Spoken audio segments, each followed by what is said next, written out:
이 이야기는 내가 대학 시절 한여름 방학에 경험한 기묘한 사건에 대한 것이다. 당시 나는 서울의 한 아파트 단지에서 자취를 하고 있었고 그 방학 동안에도 학교 근처에서 아르바이트를 하며 지내고 있었다. 그 무렵 아르바이트가 끝난 늦은 저녁에 집으로 돌아오는 길은 유난히 을씨년스러웠다. 하지만 싱그러운 밤 공기를 맞으며 돌아가는 길은 내게 나름의 여유를 줬다. 어느 날 평소처럼 아르바이트를 마치고 밤 11시쯤 집으로 돌아가고 있었다. 집 근처에는 작은 공원이 하나 있었는데 그날은 이상하게도 공원을 지나갈 때 쓸쓸한 느낌이 더욱 강했다. 나뭇잎이 흔들리는 소리가 왠지 모르게 귀를 간지럽혔지만 그땐 그저 피곤해서 그렇겠거니 하고 가던 길을 계속 갔다. 하지만 그날 밤 나는 이상한 꿈을 꾸었다. 꿈속에서 나는 그 공원에 있었고 공원 중앙에 있는 작은 분수대 옆에 서 있었다. 분수대 근처에는 하얀 원피스를 입은 여자가 나를 등지고 서 있었는데 나는 왜인지 그녀에게 다가가고 싶다는 생각이 강하게 들었다.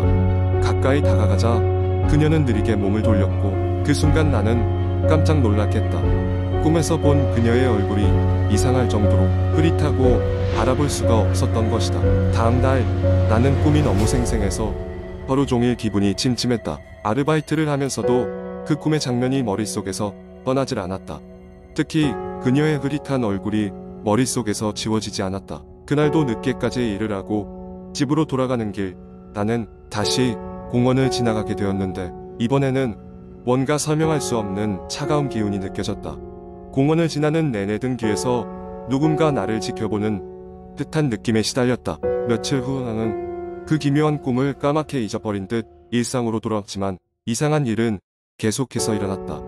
어느 날 아침 나는 거울을 보다가 경악하고 말았다. 거울에 비친 내 얼굴이 어딘가 모르게 흐릿하게 보였던 것이다. 분명히 앞에는 제대로 서 있었고 안경까지 꼈지만 거울 속 내 얼굴은 마치 잊힌 꿈속 여자의 얼굴처럼 감지가 어려웠다. 그 후로 나는 절대 그 공원을 지나가지 않기로 결심했다. 다른 길로 돌아서 어느 정도 평화를 찾았다고 생각했다. 그런데 한밤중에 잠에서 깬 나는 갑자기 창문 밖에서 들려오는 이상한 소리에 온몸에 털이 곤두섰다. 창문을 열어보니 그날의 공원에서 보았던 것 같은 하얀 원피스를 입은 여인이 멀리서 나를 쳐다보고 있는 것이 아닌가. 날이 밝고 나는 결국 그 집을 떠나기로 했다. 전혀 논리적이지 않았지만 그 여인은 나를 집까지 따라온 게 분명했다. 지금도 이유를 알 수 없는 그 기분 나쁜 감정은 설명할 수 없지만 결국 나는 그곳을 떠나 어느 산골 마을로 이사를 했다. 그 여름을 지나고 그 일은 점점 잊혀졌지만 그 공포는 아직도 나에게 서늘한 기억으로 남아있다. 그럼에도 불구하고 나는 때때로 창밖을 바라볼 때마다 책 속 주인공처럼 누군가 나를 지켜보고 있다는 기분을 완전히 떨칠 수가 없다.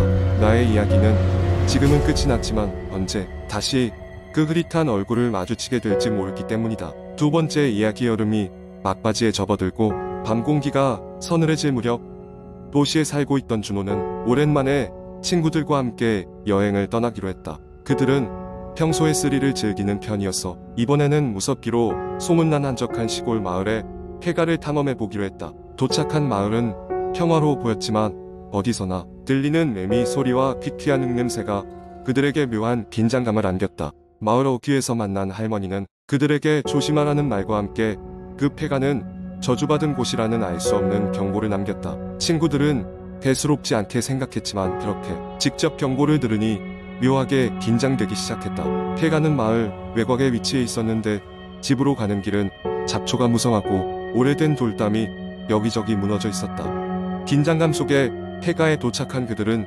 썩어가는 문을 밀고 집 안에 들어갔다. 집안은 먼지가 가득했고 어둡고 퀴퀴한 냄새가 코를 찔렀다. 그들이 손전등을 켜고 집을 둘러보기 시작했을 때 어디선가 쿵 하는 소리가 들렸다. 모두가 그 소리에 멈춰 섰고 순간적으로 서로의 얼굴을 확인했다. 바람 소리겠지 라고 경민이 먼저 입을 열었다. 하지만 방금 들린 소리가 바람 소리라고 하기엔 너무 명확하고 또렷하게 들렸던 터라 친구들은 마냥 그 말을 믿을 수는 없었다. 준호는 호기심을 못 이기고 소리가 난 쪽으로 발걸음을 옮겼다. 심장이 가슴을 두드리는 소리가 귓가에 크게 울렸지만 그는 그 소리를 확인해야 했다. 그들이 소리가 난 곳으로 가보니 낡은 계단이 보였다. 계단 아래로는 지하실로 이어지는 듯한 검은 공간이 있었다. 친구들은 서로의 얼굴을 확인하고 결국 지하실로 내려가기로 했다. 좁고 가파른 계단을 따라 내려가자 악취가 코를 강하게 찔렀고 곰팡이 냄새가 더욱 진해졌다.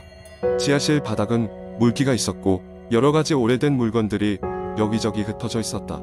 그때 준호의 손전등 불빛이 무언가를 비추었다. 그것은 기묘한 문양이 새겨진 낡은 상자였다. 그들이 상자를 열자 괴상한 포스터와 오래된 사진들이 나왔다. 그 사진 속 사람들은 모두 무표정하고 눈은 까맣게 그을린 듯 새까맸다. 마치 생기가 없는 유령 같은 모습이었다. 갑자기 지하실 문이 쾅 닫히며 그들은 깜짝 놀라 손전등을 떨어뜨렸다. 이제 겨우 희미한 불빛만으로 지하실은 더욱 오싹하게 변했다. 친구들은 공포에 휩싸여 소리쳤지만 그때 누군가의 발소리가 위층에서 또렷하게 들려왔다. 그들은 발소리의 주인을 확인하기 위해 지하실 벽에 붙어서 조용히 기다릴 수밖에 없었다. 발소리는 점점 다가오고 이윽고 문 손잡이가 움직이는 소리가 들렸다. 숨죽인 채 기다리고 있는 그들에게 문이 열린 순간 섬뜩한 찬바람이 밀려들어왔다. 그러나 아무도 보이지 않았다. 준호는 끈기 있게 휴대전화로 주변을 비춰보니 누군가의 그림자가 계단 위에서 확 지나가는 것이 보였다. 순간적으로 모든 친구들은 비명을 지르며 지하실을 탈출하기 위해 몸을 날렸다. 겨우 폐가 밖으로 나와 숨을 돌린 그들은 더는 그곳에 있을 수 없다는 걸 깨달았고 차를 타고 마을을 빠져나왔다. 서울로 돌아가는 길에 한참을 달려서야 그들은 안심할 수 있었다. 모두가 피곤한 얼굴로 차에 앉아 있을 때 경민이 갑자기 낯빛이 창백해지며 말했다. 사진, 그 사진 속에 우리도 있어. 그 말에 모두가 동시에 소름이 돋았다. 그들은 급히 주머니를 뒤져 폐가에서 발견한 사진을 확인했다. 그 속에는 분명히 그들이 폐가 안에 있는 모습이 찍혀 있었다. 더 충격적인 건 사진 속에는 그들과 함께 어두운 그림자가 하나 더 있다는 것이었다. 마치 그들을 따라 나온 괴이한 존재인 듯이. 그 후로 그날의 경험을 이야기하면 친구들은 어두운 그림자가 자신을 지켜보고 있는 듯한 기분을 떨칠 수 없었다. 이 일을 계기로 그들은 다시는 그런 장소를 찾아가자고 하지 않았다. 하지만 그 사진 속 의문의 그림자는 아직도 그들 사이에서 미스터리로 남아있으며 그날의 기억은 영원히 그들의 뇌리를 떠나지 않았다. 이 이야기가 한국의 여름밤에 들려오는 또 하나의 공포썰로 전해지길 바라며 언제나 호기심 많은 여행자들에게 경고가 되길 바란다. 세 번째 이야기. 나는 서울의 외곽에 위치한 작은 동네에서 태어나 자랐다. 동네는 조용하고 평화로웠으며 모두가 서로 알고 지내는 그런 곳이었다. 하지만 그 평화 속에도 마을 사람들 사이에서는 늘 돌아다니던 괴담이 있었다. 밤늦게 홀로 걷다 보면 어딘가로부터 발걸음 소리가 들리고 고개를 돌리면 아무도 없다는 이야기였다. 어느 여름밤 나는 친구들과 늦게까지 놀다가 집으로 돌아가던 길이었다. 시계는 자정을 조금 넘겨 있었고 거리는 고요했다. 가로등 불빛 아래로 길게 들이운 내 그림자를 보며 걷고 있을 때였다. 갑자기 내 발걸음과 어울려 쿵쿵쿵 하는 발소리가 뒤에서 들려왔다. 처음에는 바람 소리겠거니 하고 무시했지만 발걸음 소리는 점점 더 가까워졌다. 심장이 빠르게 뛰기 시작했고 불길한 기운이 엄습해왔다. 나는 걸음을 서둘렀다. 그럼에도 불구하고 발소리는 여전히 내 뒤를 따랐다. 결국 나는 용기를 내어 뒤를 돌아보았다. 놀랍게도 거리에는 아무도 없었다. 그 순간 오싹한 기분이 등을 타고 흘러내렸다. 다음 날 나는 친구들에게 이 일을 이야기했다. 모두들 흥미로워하면서도 무섭다는 반응이었다. 그중 한 친구가 말했다. 이건 그 괴담과 똑같잖아. 우리 동네에 전해지는 그 소리 말이야.